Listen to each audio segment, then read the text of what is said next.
Break के बाद एक बार फिर आपका स्वागत है। बात कर रहे थे राज्यसभा सांसद धीरज साहू की। धीरज साहू के घर से, ठिकानों से उड़ीसा, झारखंड ठिकानों पर छापेमारी हो रही है। अभी तक कयास लगाए जा रहे हैं 354 करोड़ रुपए।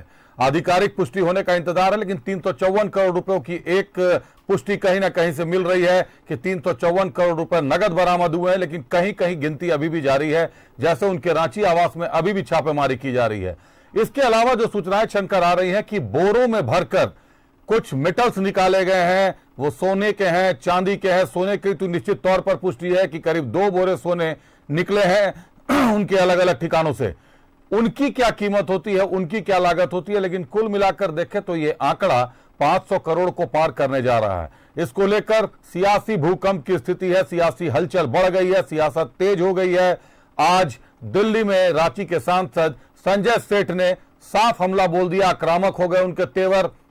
अखबार लहराया गया, बताया गया वहां पर कि इतने पैसे एक सांसद के पास होना, आखिर कांग्रेस बताना क्या चाहती है। यहां एक महत्वपूर्ण बात आपको बता दूं कि धीरज साहू का जो ट्वीट है उस पर भी वार किए जा रहे हैं, उस पर भी अटैक किए जा रहे हैं। पहले देखिए ये रिपोर्ट।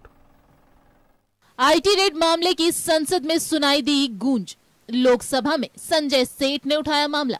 आईटी रेड में 350 करोड़ से ज्यादा कैश बरामद। कांग्रेस सांसद धीरज साहू के ठिकानों पर आईटी की छापेमारी में 350 करोड़ से ज्यादा कैश बरामद किए गए हैं। हालांकि कई जगहों पर ये आंकड़ा 500 करोड़ पार बताया जा रहा है।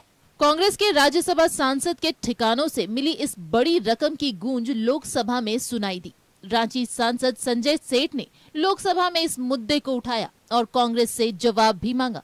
करोड़ रुपया कहां से आया? जवाब दो।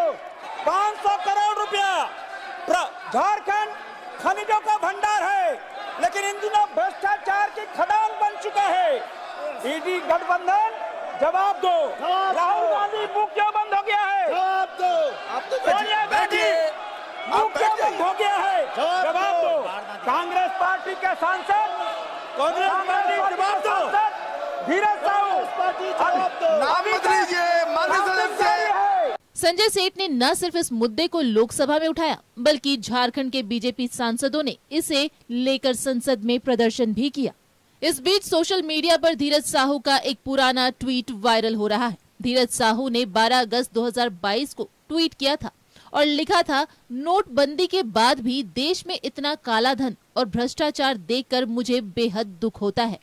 मुझे समझ नहीं आता कि लोग इतना काला धन कहां से जमा कर रहे हैं। अगर इस देश से भ्रष्टाचार कोई मिटा सकता है तो वो है सिर्फ कांग्रेस। बीजेपी आईटी सेल के प्रमुख अमित मालविया ने कांग्रेस नेता पर कटाक्ष करते हुए और कांग्रेस नेता पर तंज कसते हुए उस ट्वीट का स्क्रीनशॉट शेयर किया। के हक का पैसा लूट करके तिजोरी में भरा गया है और एक राज्यसभा का सांसद, वरिष्ठ नेता कांग्रेस का इसमें इन्वॉल्व है। ये तो चिंता का विषय है। आखिर कौन सा सिस्टम इन लोगों ने बना रखा है कि इतनी बड़ी नगद राशि वो इकट्ठा कर लेते हैं। इधर धीरज साहू के ठिकानों में इतनी बड़ी रकम मिलने के मामले पर कांग्रेस ने पल्ला झाड़ लिया है। कांग्रेस ने धीरज साहू से स्थिति साफ करने को कहा है। आरोप लगाए जा रहे हैं, अभी तक किसी प्रकार से ना ही ऑफिशियली कोई पुष्टि हुई है। और एक चीज मैं स्पष्ट कर दूं, इसमें पार्टी ने बहुत ही स्पष्ट स्टैंड लिया हुआ है कि ये धीरज साहू जी का निजी मामला है, उससे कांग्रेस पार्टी का कोई भी लेना देना नहीं है। लेकिन दुर्भाग्यवश जिस प्रकार से बयानबाजी शुरू है, इसके ऊपर में जब भी इनकम टैक्स जो भी ऑफिशियल डिपार्टमेंट है उसके बाद में जो भी फाइनल इसके बारे में रिपोर्ट देगा, उसके बाद में धीरज साहू जी की ये जिम्मेदारी है कि वे स्पष्ट करें कि इतने बड़ी रकम उनके पास कैसे आई, और पार्टी भी जानना चाहेगी और पार्टी ने इस विषय में उन्हें स्पष्ट रूप से संकेत दे दिए। जांच एजेंसियों की इस कार्रवाई पर राज्यपाल सीपी राधाकृष्णन का भी बयान आया है। राज्यपाल ने कहा है कि जांच एजेंसियां बिना किसी पक्षपात के अपना काम करती हैं। That ED is giving the clues, so the IT is going. So when the ED and IT are taking action, it is not against the particular party or particular party office bearers. There are guilty people and ED and IT are taking strong action against that. That's why this much is coming out nowadays. The previous history has not shown. So the strong action is needed, that has to be continued and that will be continued. Jharkhand, Odisha और बंगाल में Baldev Sahu group and companies के 10 ठिकानों पर IT ने छापा मारा। IT ने ये कार्रवाई 6 दिसंबर को की थी, जो अब तक जारी है। हालांकि सूत्रों की माने तो कैश की काउंटिंग पूरी हो गई है और जल्द ही आयकर विभाग अपनी इस कार्रवाई की पूरी जानकारी दे सकता है। न्यूज़ 11 भारत के लिए रांची से दीपक उरांव और राजेश कुमार के साथ ब्यूरो रिपोर्ट। तो 6 दिसंबर से छापामारी जारी है, जो चल रही है, जो अभी तक चल रही है। 12 दिसंबर आज हो गए, छापामारी चल रही है। कैश का बस कयास लगाया जा रहा है कि आखिर कितना कैश अंदर है। जहां तक बात आधिकारिक पुष्टि की है, बार बार कांग्रेस ये सवाल उठाती है, आधिकारिक पुष्टि की बात सामने आ रही है। तो अगर देश के प्रधानमंत्री ट्वीट करते हैं तो कहीं ना कहीं उस मामले में ये तो सच्चाई जरूर है कि ये धनराशि 200 करोड़ से ऊपर चली गई है। अब ये 200 करोड़ से बढ़कर 500 गई है या 800 गई है, ये देखना दिलचस्प होगा। कांग्रेस भी कहीं ना कहीं से अपना पल्ला झाड़ रही है, लेकिन पूरी तरह बैकफुट पर भी नहीं आ रही है। समझेंगे पूरे सियासी हलचल को। हमारे साथ हमारे वरिष्ठ सहयोगी राजेश जी जुड़े हुए हैं, जो भाजपा कवर करते हैं, भाजपा के आक्रामक तेवर को नजदीक से जानते हैं। राजेश जी, स्वागत है आपका। हमारे साथ विपिन उपाध्याय जुड़े हुए हैं, जो बरसों से कांग्रेस बीट देखते रहे, कांग्रेस की कार्यशैली, कांग्रेस की परंपरा को भली भांति समझते हैं। दोनों सहयोगियों का स्वागत है। विपिन, आपका भी स्वागत है। पहला सवाल भाजपा से। राजेश जी, आपसे सवाल पहला। सांसद संजय सेठ ने आज मोर्चा खोल दिया है। लोकसभा में आवाज उठाई गई, लोकसभा में सवाल किए जा रहे हैं। झारखंड का नाम लोकसभा में उछल रहा है कि धीरज साहू के घर से कैश बरामदगी का जो मामला है ये गंभीर है। लेकिन एक बात और है कि इनकम टैक्स पिछले 6 दिनों से छापामारी कर रही है, छापामारी अभी भी जारी है। और आमतौर पर इनकम टैक्स हर शाम बुलेटिन निकाल देती थी, इस बार कैश की भी बुलेटिन नहीं निकाली गई है, जबकि प्रधानमंत्री तक ट्वीट कर चुके हैं। सबसे पहला जो आपसे सवाल होगा कि ये पूरे ये जो मामला है, इसका परिणाम क्या नजर आता है आपको, कहां जा रहा है ये मामला? देखिए, जब प्रधानमंत्री ने ट्वीट कर दिया, इसका मतलब है कि ठीक है कि आईटी ने कोई ऑफिशियल प्रेस रिलीज जारी करके ये नहीं बताया है कि कितने पैसे बरामद हुए, क्योंकि नोटों की गिनती जारी है और आपने जैसा कहा भी कि पूरी हो गई है, वो आज पूरी हुई होगी।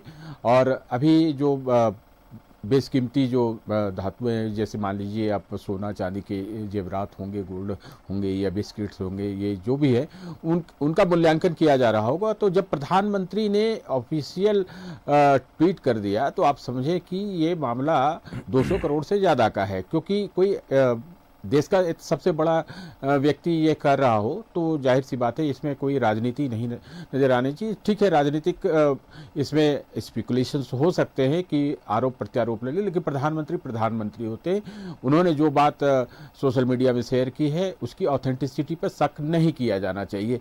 निश्चित रूप से जो आंकड़े अभी सामने आ रहे हैं उसके बारे में इनकम टैक्स डिपार्टमेंट जरूर इस संबंध में जानकारी उपलब्ध कराएगा, क्योंकि ये प्रक्रिया जारी होगी और ये सब सारे चूंकि हायर अथॉरिटी के द्वारा किए जाते हैं, यहाँ पर जिस लेवल के अधिकारी होंगे संभवतः वो जितनी काउंटिंग हो रही है या हुई है उसके बारे में सूचना फॉरवर्ड की जाती है। आपने देखा होगा कि जो केंद्रीय एजेंसियां हैं उनका एक दिल्ली बेस्ड एक अपना जो हेडक्वार्टर होता है वहाँ पर एक ऑफिशियल और स्पोक्स पर्सन होते हैं, उन्हीं के द्वारा प्रेस रिलीज जारी करके सूचनाएं अग्रसारित की जाती हैं। अब ये कहाँ तक मामला जाएगा, आपने देखा कि संसद में ये बात उठी है और ये स्वाभाविक रूप से ये इतना बड़ा विषय है, जाहिर सी बात है कि यहाँ पर बीजेपी के लोग बढ़ चढ़ के इस विषय को उठा रहे हैं, क्योंकि उनकी सबसे ज़्यादा अगर किसी से दुश्मनी है तो कांग्रेस से है, परंपरागत दुश्मनी है। तो ऐसे विषय को वो कैसे छोड़ सकती है। आपने देखे कि सदन के अंदर भी संजय सेठ ने इसे उठाया, उसके बाद नोकझोंक भी कुछ विपक्ष के लोगों ने भी कुछ आपत्तियां जताई, लेकिन बाहर में भी जो परिसर के में जो गांधी प्रतिमा है वहां पर भी इन लोगों ने प्रदर्शन किया। तो ये मामला आगे बढ़ेगा जब तक कि इसमें और क्या धरना प्रदर्शन का दौर शुरू हो गया है। और अगर लोकसभा में मामला उठ रहा है, सांसद इस मामले को उठा रहे, उठना भी था, तो निश्चित तौर पर विपक्ष को जो है भाजपा को एक जबरदस्त चुनावी एजेंडा तो मिल चुका है। ये जो पैसों की बरामदगी है। रुक करते हैं एक बार विपिन का।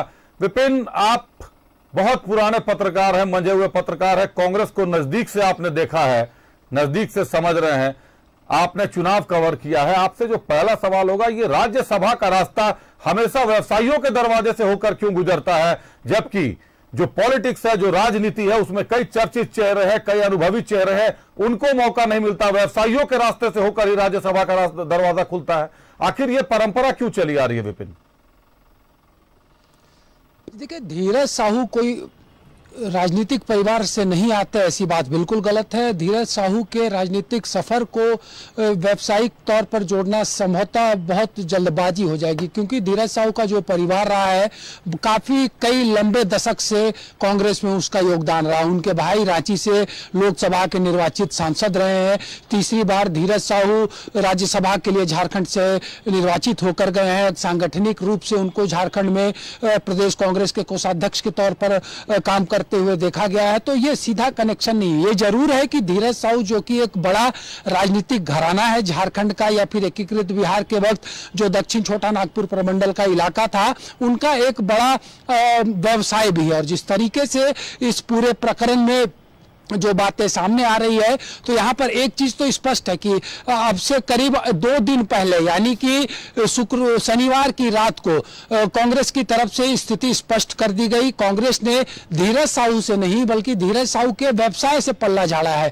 कांग्रेस के द्वारा जो 4 पंक्तियों में एक्स पर जो पार्टी की प्रतिक्रिया आई है, उसमें कांग्रेस ने यह साफ तौर पर लिखा है कि सांसद धीरज साहू के व्यवसाय से ऑल इंडिया कांग्रेस कमेटी को कोई लेना देना नहीं है। और कांग्रेस के इस 4 पंक्तियों के इस विज्ञप्ति में यह भी कहा गया है कि धीरज साहू को यह स्थिति स्पष्ट करनी चाहिए कि उनके व्यवसाय से ये जो पैसे आ रहे हैं, तथाकथित जो अब तक रकम वसूले गए हैं, उस पर क्या कुछ स्थिति है। यह धीरज साहू को, यानी कि पार्टी ने धीरज साहू के व्यवसाय से खुद का पल्ला झाड़ा। और जाहिर सी बात है, एक राजनेता होने के साथ साथ एक सफल व्यवसायी के तौर पर भी साहू परिवार झारखंड में लंबे समय से काम कर रहा है। लिकर का इनका बिजनेस है। तो इस विषय में जिस तरीके से पार्टी ने अपनी स्थिति स्पष्ट की है, उससे कहीं ना कहीं ये जरूर है कि देश की राजनीति में धीरज साहू के यहाँ जो आईटी की छापेमारी हुई है, वो अभी उसने सबसे बड़ा मुकाम हासिल कर लिया और उस पर संसद से लेकर सड़क तक बीजेपी मुखर हो चुकी है। लेकिन यह भी स्पष्ट है कि कांग्रेस ने भी अपने तरफ से यह कह दिया है कि व्यवसाय से हमको मतलब नहीं है, यह आईटी का रेड है और आईटी अपने छापेमारी के दौरान जो स्थिति स्पष्ट कराएगी, उसके बाद धीरज साहू को भी यह बताना चाहिए, क्योंकि वो भारतीय राष्ट्रीय कांग्रेस का प्रतिनिधित्व राज्यसभा में करते हैं। तो ऐसे में इस प्रकरण से पार्टी की किरकिरी राष्ट्रीय स्तर पर हो रही है। बीजेपी जिस तरीके से मुद्दा बना रही है, देश के प्रधानमंत्री, देश के गृह मंत्री इस विषय पर लगातार अपना वक्तव्य रख रहे हैं। प्रधानमंत्री का एक्स पर जो टिप्पणी आई है कि ये मोदी की गारंटी है कि जनता की लूटी हुई पैसों का पाई पाई वो वसूलेंगे। आज गृह मंत्री के तरफ से भी इस तरह की बातें आई है और खुद बीजेपी के राष्ट्रीय अध्यक्ष जेपी नड्डा की अगुवाई में आज सांसदों ने बीजेपी का प्रोटेस्ट भी किया है। तो बीजेपी इसे एक बड़ा राजनीतिक मुद्दा बनाना चाहती है। जहां तक कांग्रेस की बात है कल तौर पर, लेकिन जैसा अभी आपने कहा कि चर्चित चेहरा है, राजनीतिक उनका व्यक्तित्व भी है, राजनीतिक घराना भी है, बिल्कुल उनके बड़े भाई शिव प्रताप साहू सांसद भी रह चुके हैं। लेकिन जनता ने कभी भी, जनादेश ने कभी भी गोपाल साहू और धीरज साहू को नहीं स्वीकारा। 2 बार चतरा से लोकसभा का चुनाव हार चुके थे, गोपाल साहू भी चुनाव हार चुके हैं। आखिर जब जनादेश नहीं है, ऐसे में तीसरा टर्म इनको राज्यसभा भेजा जाता है, राज्यसभा सांसद बनाकर भेजा जाता है। और ये एक आम, ये सवाल सिर्फ धीरज साहू का नहीं है, लेकिन ये लगातार देखने मिलता है कि राज्यसभा के दरवाजे व्यवसायी घरानों से खुलते हैं। मैंने वही आपसे जानना चाहा था कि राज्यसभा जाने का रास्ता चाहे किसी भी पार्टी का हो, उसका दरवाजा जो है वो व्यवसायी घरानों से होकर ही खुलता है। और कहीं ना कहीं बड़े व्यवसायी होते हैं, कोई छोटे व्यवसायी नहीं होते हैं। कई बार इसमें कई तरह के मामले आए, कई तरह की शिकायतें भी आई हैं। बहरहाल ये अभी कांग्रेस का जो बैकफुट पर कांग्रेस कहीं ना कहीं तो दिख रही है विपिन। लेकिन एक मामला जरूर है कि कांग्रेस 14 लोकसभा सीटें हैं झारखंड में, जिसमें 1 सीट पर कांग्रेस है। ये जो एजेंडा नया भी निकल कर आया है चिराग के जिन की तरह, यह उस 1 सीट पर कितना प्रभावी होगा और बाकी सीटों पर क्या प्रभाव पड़ेगा कांग्रेस के, क्योंकि इतनी बड़ी कैश की रिकवरी घर घर में चर्चा हो रही है। हर व्यक्ति सवाल पूछ रहा है कि आखिर इतना कैश कैसे आ सकता है किसी के पास। देखिए, जहां तक बात राज्यसभा से तीसरी बार नामित होने का है, तो राज्यसभा में देश के कई ऐसे बड़े राजनीतिक हस्ती हैं। आपको याद होगा कि देश के प्रधानमंत्री मनमोहन सिंह हुआ करते थे। 10 वर्षों तक उन्होंने राज्यसभा से ही प्रतिनिधित्व किया था सदन में, और वो देश के प्रधानमंत्री थे। और जहां तक बात है कि जनादेश नहीं मिला, तो एक बार जब धीरज साहू 2009 में चतरा से लोकसभा का चुनाव लड़ रहे थे, तो महज 4300 वोटों से वो चुनाव हारे। गोपाल साहू ने रांची विधानसभा से चुनाव लड़ा, हजारीबाग से चुनाव लड़ा, और जिस तरीके से मैंने कांग्रेस के जिस 4 पंक्तियों का जिक्र किया, उसमें पार्टी ने स्पष्ट यह कर दिया है कि यह व्यावसायिक मामला है, इससे पार्टी का लेना देना नहीं है। और राज्यसभा के निर्वाचन की बात करें तो यह परिपाटी चली आई है, चाहे वो किसी दल की बात करें, संख्या बल नहीं होने के बावजूद यहां से बीजेपी के टिकट पर महेश पोद्दार भी निर्वाचित होकर राज्यसभा गए हैं। तो अपने आप में झारखंड राज्यसभा के लिए, अगर हम 2012 के एक चुनाव को छोड़ दे, जब की कैश कांड हुआ था और चुनाव स्थगित हुआ था 30 मार्च 2012 को, उसके बाद जो एक बार निर्विरोध निर्वाचन जब शिबू सोरेन और दीपक प्रकाश का हुआ, और पिछली बार महुआ माझी और आदित्य प्रसाद साहू गए, और जिस तरीके से बात करें तो इससे पहले राज्यसभा के हर चुनाव को में झारखंड कहीं ना कहीं राष्ट्रीय फलक पर दागदार रहा है। जिस तरीके से पैसों का लेन देन झारखंड में राज्यसभा जाने के लिए हुआ है, चाहे परिमल नाथ वानी की बात कर ले, निर्दलीय उम्मीदवार के तौर पर वो यहां से निर्वाचित होकर गए, केडी सिंह को झारखंड मुक्ति मोर्चा ने भेजा, यहां से माबेल रिबेलो को कांग्रेस ने पूर्व में भेजा था, मुख्तार अब्बास नकवी को लाकर बीजेपी ने झारखंड से एडजस्ट किया था। तो ये एक ऐसा उच्च सदन है जहां पर हर राजनीतिक दल जो है वो राजनीतिक तिकड़म के सहारे अपने चहेतों को भेजने की कवायद करते आए हैं। एक परंपरा सी देश की राजनीति में चल पड़ी है। लेकिन फिलहाल जिस तरीके के विषय पर देश की राजनीति घूम रही है, धीरज साहू के यहाँ इनकम टैक्स के रेड का, तो ये जाहिर सी बात है कि संवैधानिक तौर पर, और फिर जो देश का कानून है, देश के कानून से देश चलता है। तो ऐसी स्थिति में आईटी की छापेमारी चल रही है। और ये भी एक सबसे बड़ी बात है कि अब तक आधिकारिक तौर पर इनकम टैक्स की तरफ से ये बातें नहीं आई है कि छापेमारी में कितने करोड़ मिले हैं।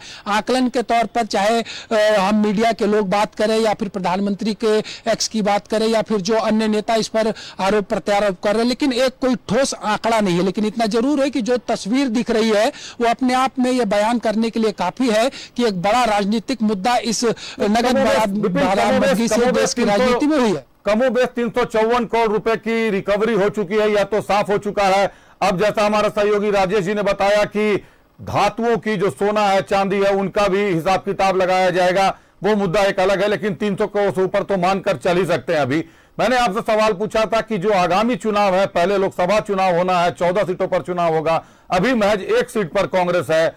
क्या आने वाले लोकसभा चुनाव में धीरज साहू का ये जो एजेंडा, ये कांग्रेस के लिए काफी नुकसान देने वाला हो सकता है? देखिए, कांग्रेस की बात अगर करें तो किसी एक व्यक्ति विशेष से, क्योंकि कांग्रेस और बीजेपी एक राष्ट्रीय पार्टी है, और जब भी ये चुनाव लड़ती है तो राजनीतिक परिप्रेक्ष्य में चुनाव लड़ती है, राजनीतिक जो राष्ट्रीय स्तर के मुद्दे होते हैं उस पर चुनाव लड़ती है। बीजेपी बेशक इसे एक बड़ा मुद्दा बनाने की कोशिश कर रही है, लेकिन जहां तक बात झारखंड की करे तो इस पर इसका कितना असर पड़ेगा, क्योंकि अभी लोकसभा के चुनाव में वक्त है, और अभी जो धीरज साहू जो कि इस वक्त पीड़ित पक्ष जिनका है, जिनके ऊपर ये भ्रष्टाचार का आरोप आ रहा है, उनके तरफ से कोई बातें नहीं आई है।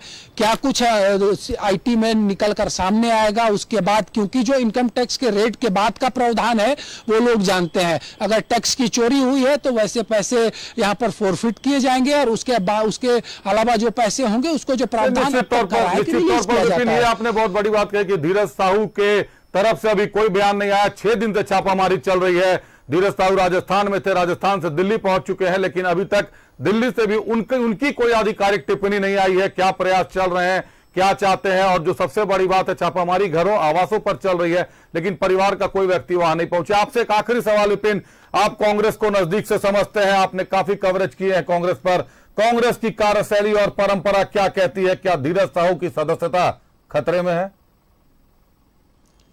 देखिए, सदस्यता जाने को लेकर भी यहाँ पर जो कानून है देश का, उसमें ये कहा जाता है कि जब 2 साल से अधिक की किसी को सजा होगी क्रिमिनल ऑफेंस में, तो वैसे स्थिति में उनकी सदस्यता जाएगी। राज्यसभा या लोकसभा या फिर किसी विधानमंडल और विधानसभा का कोई निर्वाचित सदस्य, इस तरह की छापेमारी से उनकी सदस्यता नहीं जाती। ना कोई राजनीतिक दल उनको उस पद से हटा सकता है। ये कोई राजनीतिक दल के पदाधिकारी का पद नहीं है। निर्वाचन की प्रक्रिया से गुजरकर राज्यसभा तक धीरज प्रसाद साहू पहुंचे हैं। और निश्चित तौर पर अब क्योंकि इस पूरे प्रकरण में जिस तरीके से राष्ट्र के अंदर चर्चा हो रही है, तो अब इनकम टैक्स की तरफ से जो बातें आएंगी, उसके बाद इनकम टैक्स की कार्रवाई इस छापेमारी में बरामदगी नगद के बाद क्या होती है, वो फिर तय करेगा कि आगे राजनीति किस ओर जाएगी, धीरज साहू का राजनीतिक सफर कहां तक जाएगा और देश की राजनीति किस तरफ जाएगी इस मसले पर। इसलिए ये लगातार कांग्रेस भी कहते आ रही है कि इनकम टैक्स स्थिति स्पष्ट करेगी। मैंने राज्यसभा सदस्यता के बारे में नहीं पूछी, मैंने कांग्रेस से सदस्यता के बारे में पूछे कि कांग्रेस जिस तरीके से पल्ला झाड़ रही है, क्या आने वाले समय में कांग्रेस बाहर का रास्ता दिखा सकती है धीरज साहू को? नहीं, इसलिए मैंने कहा जो जयराम रमेश कांग्रेस के मीडिया इंचार्ज है राष्ट्रीय स्तर पर, उनके उन 4 पंक्तियों का जो विज्ञप्ति है उसमें उसकी शुरुआत ही कांग्रेस ने इस तरीके से की है कि सांसद धीरज साहू के व्यवसाय से कांग्रेस को लेना देना नहीं है। जी बिल्कुल, क्योंकि ये पूरा प्रकरण जो है, ये बतौर सांसद उन्होंने ना कोई पैसा लेकर सवाल किया है ना कुछ किया। उनके व्यवसाय में टैक्स के चोरी केस के आधार पर छापेमारी हुई है और नगद की बरामदगी भी हुई है जो कई 100 करोड़ का आकलन किया जा रहा है। तो ऐसे में पार्टी ने व्यवसाय से पल्ला झाड़ते हुए धीरज साहू पर यह जवाबदेही सौंपी है कि वो ये स्थिति स्पष्ट करे कि अगर उनके व्यवसाय में भी इस तरीके से जो पैसे के लेन की बरामदगी की बात आ रही है, तो धीरज साहू को स्थिति स्पष्ट करना चाहिए कि आखिर उनके व्यवसाय में भी इतना नगद कहां से आया है। बिल्कुल विपिन, बहुत धन्यवाद आपका हमारे साथ जुड़ने के लिए। हम राष्ट्रीय फलक पर कहीं ना कहीं राज्यसभा चुनाव हमेशा दागदार रहा है, इसमें कोई दो मत नहीं है, कोई दो राय नहीं है। झारखंड में भी काफी दागदार रहा है, हॉर्स ट्रेडिंग के आरोप लग चुके हैं, कई मामलों में जांच चल रही है। हमारे साथ सहयोगी राजेश जुड़े हुए हैं और इस बीच हमारे साथ सहयोगी इमरान भी जुड़ चुके हैं। इमरान, इस पूरे रेड को उन्होंने पूरे रेड की कवरेज की है, पूरे रेड पर लगातार नजर बनाए हुए। पहला रुख करते हैं राजेश का। राजेश, भाजपा पूरी तरीके से आक्रामक हो गई है। अवैध खनन, शराब घोटाला, जमीन घोटाला, बालू घोटाला और ये इन सारे घोटालों के बीच ये नगद बरामदगी, कैश कांड, क्या भाजपा के लिए पर्याप्त एजेंडा हो गया है ये आगामी चुनाव के लिए? देखिए, चुनाव राष्ट्रीय स्तर पर जब होते हैं तो कई विषय आते हैं और एक विषय यह तो जो है ही, जो जिस प्रकार से नोटों के अंबार मिले हैं और अभी तक जो आंकड़े बताए जा रहे हैं वो निश्चित रूप से राष्ट्रीय स्तर पर ये चर्चा का विषय बने हुए हैं और सब लोग जान रहे हैं कि कांग्रेस के सांसद के ठिकानों से मिले हैं। तो बीजेपी क्यों पीछे रहे? बीजेपी को तो एक बड़ा मुद्दा मिल गया है और कुछ ही महीनों में लोकसभा का चुनाव होगा, उसकी प्रक्रिया शुरू हो जाएगी। आप समझे कि फरवरी के अंतिम सप्ताह या मार्च के फर्स्ट वीक में नोटिफिकेशन जारी हो सकते हैं। तो बीजेपी इस विषय को, इस मुद्दे को बिल्कुल लहरा के रखेगी। आपने देखा कि जैसे ही ये छापे पड़े तो बयान आने शुरू हो गए। उसके बाद आपने देखा कि प्रधानमंत्री ने जैसे इसे सोशल मीडिया पर शेयर किया, उसके बाद से तो कार्यक्रमों की झड़ी लग गई कांग्रेस के खिलाफ। उसी दिन बिल्कुल बिल्कुल राजेश, आपने ठीक कहा। प्रधानमंत्री के सोशल मीडिया पर शेयर करते के साथ स्थानीय भाजपा के जो लोग हैं, जो बड़े नेता हैं, वो भी खुलकर मीडिया के सामने बोलने लगे। उसके पहले दबी जुबान ही बात चल रही थी। लेकिन इसका चुनाव के जनादेश पर क्या प्रभाव पड़ सकता है राजेश? क्योंकि जनता तो ये समझ रही है कि ये कैश कांड, इतने सारे नोटों की बरामदगी, झारखंड से कितना हुआ, उड़ीसा से कितना हुआ, रांची से कितना हुआ, लोहरदगा से कितना हुआ, अभी क्लियर नहीं है। लेकिन नोटों की बरामदगी हो रही है। 500 के नोट है, 2000 के नोट है कि 1000 के नोट है। 2000 का नोट सितंबर में बैन हुआ है और नवंबर में इतने सारे नोटों की बरामदगी का मतलब है पैसा लंबे टर्म से डिपॉजिट किया जा रहा था उन अलमारियों में। 10 ठिकानों पर रेड हुई है राजेश। जनादेश पर क्या प्रभाव पड़ सकता है? जनादेश लोगों को बताने का ही काम कर रही है बीजेपी।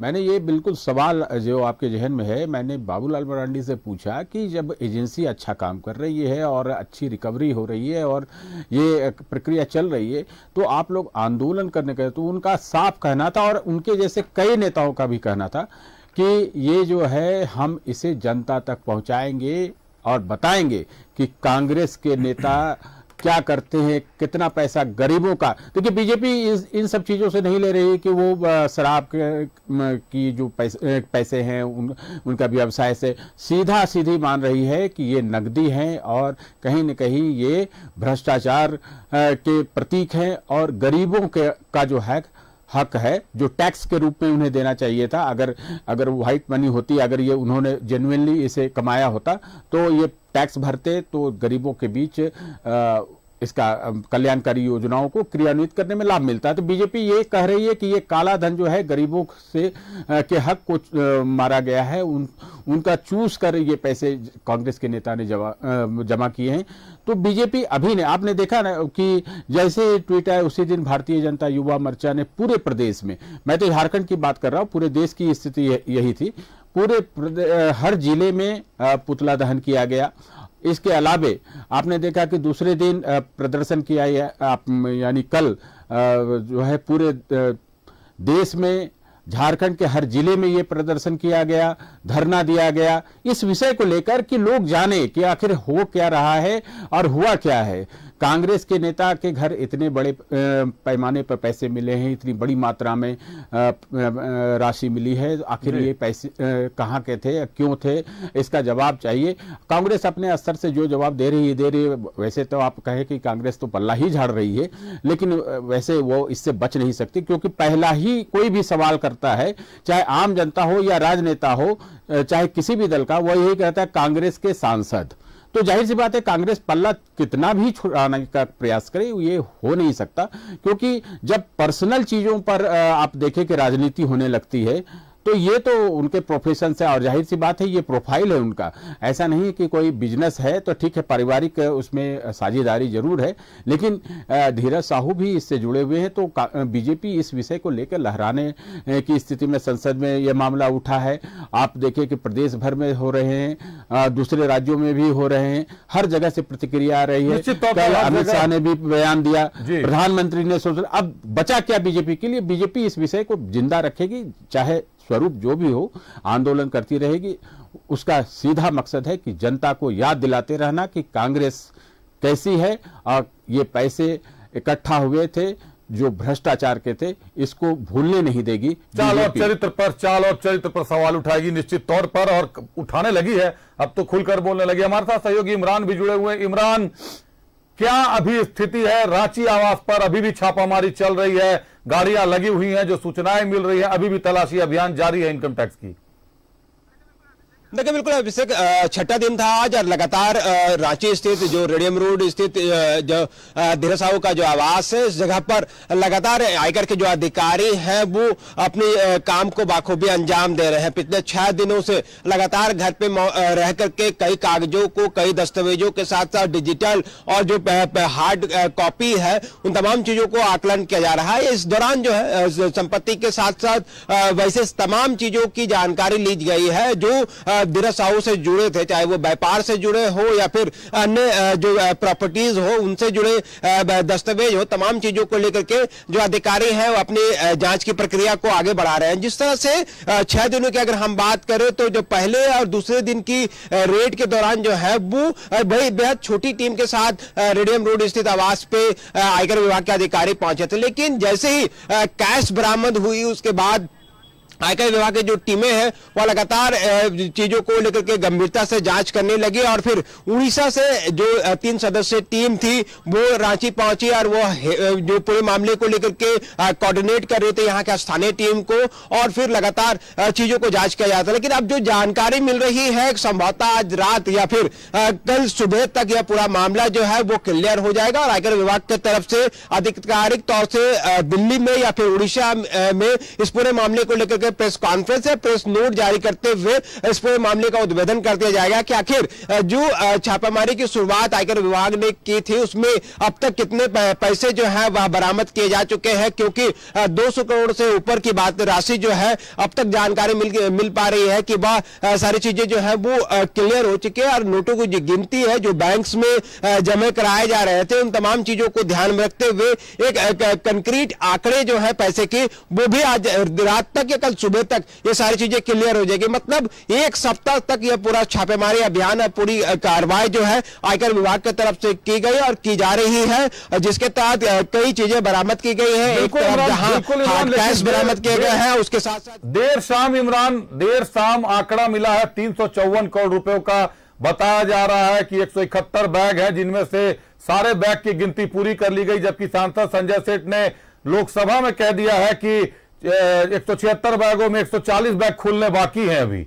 और इमरान, झारखंड के किसी व्यवसायी के घर से इतना पैसा ब्लैक का निकलना या नगद निकलना, ब्लैक कहना अभी गलत होगा, नगद इतने पैसे की बरामदगी होती है, तो नियम कानून आरबीआई के जो भी है, क्या इतने पैसों को जस्टिफाई कर सकते हैं? आयकर अधिकारियों का इस बारे में क्या कहना है?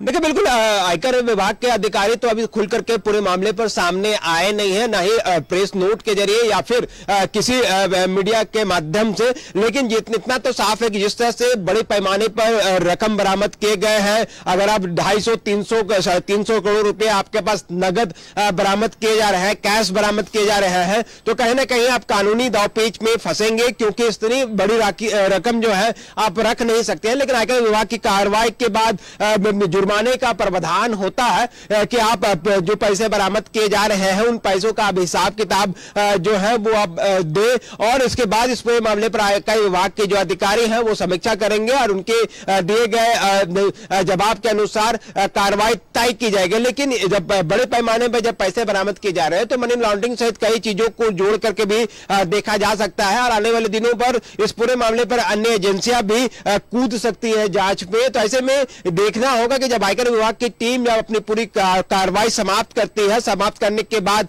जो रिपोर्ट आयकर विभाग की तरफ से सबमिट की जाएगी और धीरज साहू की तरफ से भी जवाब दाखिल किए जाएंगे कि आखिर इतने बड़े पैमाने में जो पैसे उनके पास से बरामद किए गए हैं, वो कितने दिनों के पैसे थे, कब से ये पैसे जमा किया जा रहा था, और इतने बड़े पैसे जो रकम है उसे जमा करने के पीछे का उद्देश्य क्या था। तो कई बिंदु है, कई सवाल है, कई जवाब है जिनको धीरज साहू को देने हैं। तो ऐसे में देखना होगा कि जब कार्रवाई जब तक समाप्ति नहीं होती तब तक कुछ भी कह पाना कि ये ब्लैक मनी है, ये गलत तरीके से अर्जित किए गए पैसे हैं, वो जल्दबाजी होगी। लेकिन इतना तो साफ है कि इतने बड़े पैमाने पर किसी के घर पर, व्यापारिक प्रतिष्ठान पर या फिर अन्य जगहों पर ये पैसे रखे नहीं जाते हैं, नियमता रखे भी नहीं जानी चाहिए। लेकिन जो चीजें पकड़े गए हैं उनसे संदेह होता है कि कहीं ना कहीं कुछ गड़बड़ झाला दिखाई दे रहा था। सूचनाएं आयकर विभाग की टीम को साफ तौर से दिखाई दे रहा है।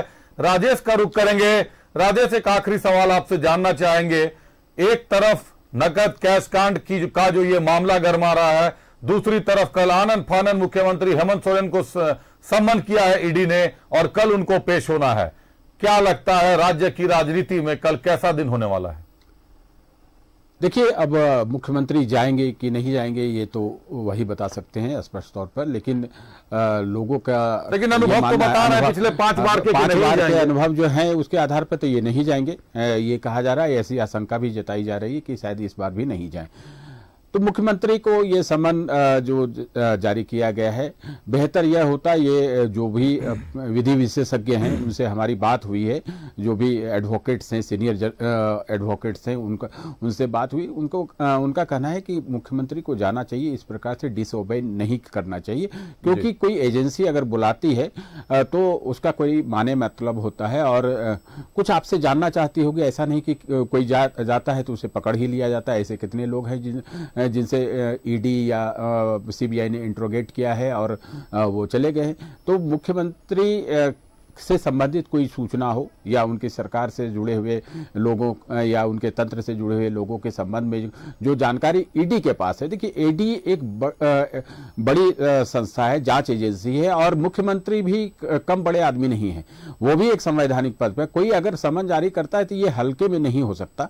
तो ऐसे में राजनीतिक बयानबाजी भी चल रही है। बीजेपी ने कहा कि मुख्यमंत्री को जाना चाहिए और मुख्यमंत्री को सम्मान करना चाहिए। अगर ये संदेश अगर लोगों में जाएगा कि एक मुख्यमंत्री जो ऊंचे पद पर बैठा हुआ है, संवैधानिक पद पर बैठा हुआ है और पावरफुल पोस्ट पर एक व्यक्ति है जो कानून को नहीं मानता है, तो इसका संदेश जो है झारखंड ही नहीं पूरे देश में गलत जाएगा। अब ये तर्क तो मुख्यमंत्री बता सकते हैं कि क्यों नहीं गए हो, वो लीगल एड लेना चाहते हैं, उन्होंने प्रयास भी किया है, लेकिन अभी तक कोई ऐसा उनको राहत नहीं मिली है कि वो नहीं जाए, क्योंकि एजेंसी अपना काम करती है स्वतंत्र। बिल्कुल, एजेंसी अपना काम करती है, पहले भी कहा है कि स्वतंत्र तरीके से काम करना देना चाहिए एजेंसी को।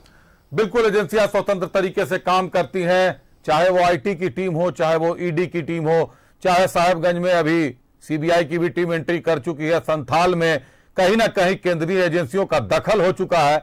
जिस संथाल को सत्तारूढ़ दल, सत्तारूढ़ पार्टियां अपना अभेद्य किला मानती है, वहां से ईडी की टीम, सीबीआई की टीम और इनकम टैक्स की टीम जिस तरीके से कार्रवाई कर रही है, निकट भविष्य में कई चेहरे और बेनकाब होने जा रहे हैं, कई नए मामले सामने आने जा रहे हैं।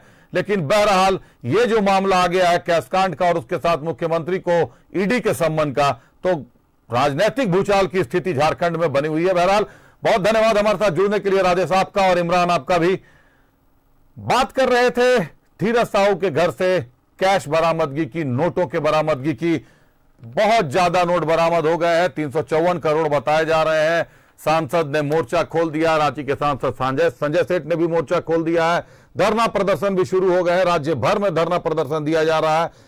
जनादेश पर तो प्रभाव डाल ही सकता है, कांग्रेस का भी झाड़ा हुआ पल्ला अपना, कांग्रेस साफ दिख रही है कि कांग्रेस अपना पल्ला झाड़ रही है और बैकफुट पर नजर आने लगी है अभी से, जबकि अभी आरोप साबित भी नहीं हुए। तो ये कई सवाल को जन्म दे रहा है कि आने वाले समय में जब आरोप साबित हो जाएंगे और तथ्यों साक्ष्यों के साथ इनकम टैक्स प्रेस ब्रीफ करती है और मीडिया के और जनता के सामने सारा मामला लाती है, उसके बाद कांग्रेस किस करवट बैठती है। लेकिन धीरज साहू निश्चित तौर पर गहरे उलझते जा रहे हैं। जिस तरह की बरामदगी है उनके उलझने में अब कोई रोक नहीं है, कई कयास लगाए जा रहे हैं। लेकिन केंद्रीय जांच एजेंसियों की अपनी एक कार्यशैली होती है, उनकी कार्यशैली भविष्य में क्या नजारा दिखाएगी झारखंड को, यह बता पाना अभी सभी के लिए मुश्किल है, निश्चित तौर पर मुश्किल है।